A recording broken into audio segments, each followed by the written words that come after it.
Hey guys, it's Corey. One of the questions that I get a lot is what are some things that I look for when I am choosing a sewing machine, or what are some of the things that I did look for when I chose my first machine? And it's a really important question to ask. Now, the list that I have is not super long, but it is composed of some very important things that you don't really think about until you don't have them. The first thing that I would highly recommend making sure is that the machine has the ability to use a 1/4 inch foot.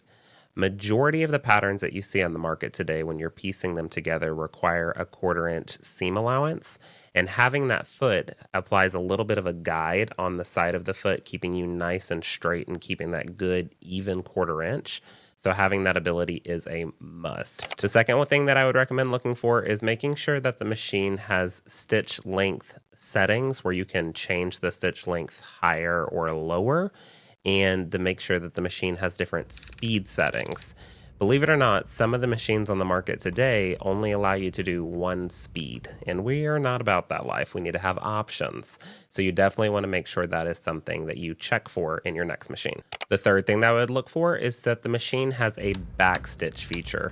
Sometimes you'll see that as a button, or it might be even a little lever that you hold down.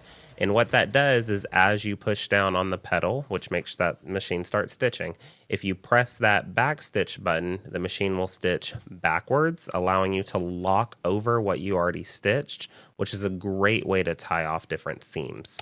The fourth thing to think about is budget.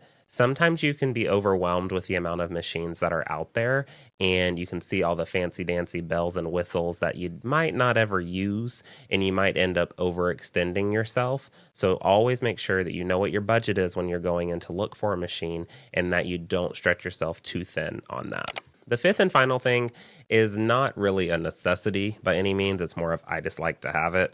I like the option if the machine has a king spool holder attachment to it. Not all machines do. There are third-party options that can sit off to the side, but it's definitely a bonus if that attachment already comes on the machine or is an ability to upgrade to.